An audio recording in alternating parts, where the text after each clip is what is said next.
உயர் அடர் நடவு முறையை பயன்படுத்தி கொய்யா சாகுபடி எப்படி செய்கிறது, கொய்யா மகசூலை எப்படி அதிகரிக்கிறதுங்கிறதெல்லாம் தெரிஞ்சுக்கிட்டோம். அடுத்து என்ன?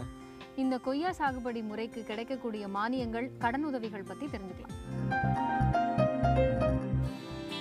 கொய்யா பழங்களை வணிக ரீதியில் சாகுபடி செய்பவர்களுக்கு உரிய மானிய உதவிகள் கிடைக்கின்றன.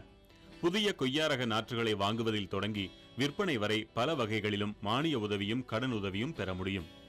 தமிழகத்தில் திண்டுக்கல், மதுரை, விருதுநகர், விழுப்புரம், வேலூர், நெல்லை ஆகிய மாவட்டங்களில் அதிக அளவு கொய்யா பயிரிடப்படுகிறது.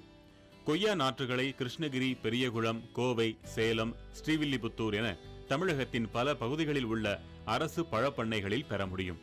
இதற்கு மாவட்ட தோட்டக்கலைத்துறை அதிகாரிகளை அணுகலாம். நாற்றுக்கள் வாங்கவும் அரசு மானிய உதவி அளிக்கிறது. 5 ஏக்கருக்கு குறைவாக பயிரிடும் சிறு குறு விவசாயிகளுக்கு முழு அளவில் மானிய உதவி கிடைக்கிறது. பெரிய விவசாயிகளுக்கு 50% மானிய உதவி கிடைக்கும்.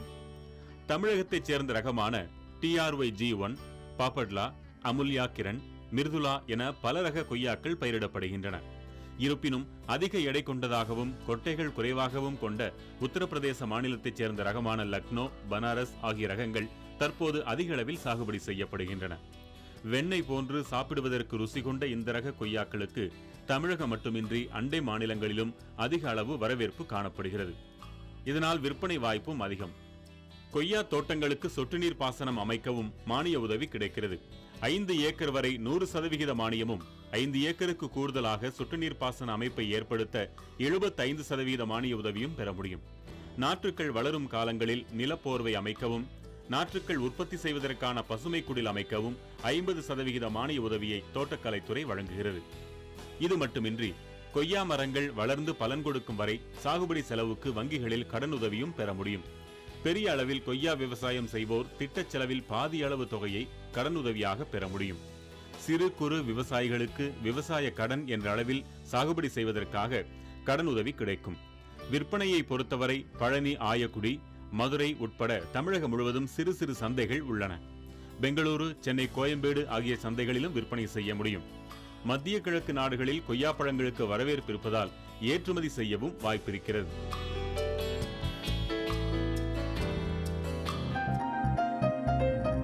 வீட்டில் மாடியிலலாம் தோட்டம் வச்சுருக்கிறவங்க இப்போ அடிக்கிற இந்த கடுமையான வெயிலில் செடிகளை சரியாக பராமரிக்க முடியாமல் போகலாம்ல. இந்த மாதிரி நேரத்தில் வெப்பத்தை தாங்கி சமாளித்து வளரக்கூடிய செடியை வளர்க்குறது ரொம்ப நல்லது. அப்படி ஒரு செடி தான் சைனீஸ் ஆரஞ்சு பழ செடி. அப்போ நம்ம அடுத்து அந்த செடி எப்படி வளர்க்குறதுன்னு தான் பார்க்க போகிறோம். ஆரஞ்சு பழங்களில் பல வகைகள் இருக்கின்றன. அந்த வகையில் சைனீஸ் ஆரஞ்சு செடி வகையும் ஒன்று.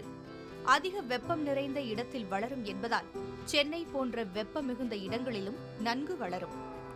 தொழு உரத்தை மணலில் கலந்து கன்றை நடவு செய்ய வேண்டும்.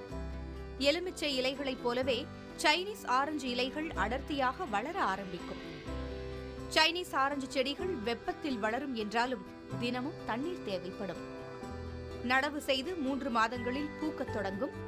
ஒவ்வொரு கிளையிலும் பூக்களும் காய்களும் வரத் தொடங்கும். 5 முதல் 6 மாதங்களில் பழங்கள் வரத் தொடங்கும். சாத்துக்குடி பழம் போலவே பெரிய அளவில் வளரும். செடியில் இருந்து பறித்து வைத்தால் 2 நாட்களில் இயற்கையாகவே ஆரஞ்சு நிறத்திற்கு மாறிவிடும். சைனீஸ் ஆரஞ்சு செடிகளில் மாவு பூச்சி தாக்குதல் ஏற்பட வாய்ப்புள்ளது. அந்த சமயத்தில் வேப்பெண்ணெயை தெளித்தால் பூச்சிகளை கட்டுப்படுத்தலாம். நல்ல பராமரிப்பு இருந்தால் சைனீஸ் ஆரஞ்சு பழங்கள் அதிக அளவில் கிடைக்கும். என்ன நேயர்களே, இப்பவே வீட்டில் எத்தனை சைனீஸ் ஆரஞ்சு செடிகளை வளர்க்கணும் அப்படிங்கிறத பற்றி யோசிச்சுட்டு இருக்கீங்களா? இதே மாதிரி இன்னும் நிறைய வித்தியாசமான செடிகளை எப்படி வளர்க்குறதுங்கிறத பற்றி இனி வர வாரங்கள் வீட்டு தோட்டம் பகுதியில் நம்ம தொடர்ந்து பார்க்கலாம்.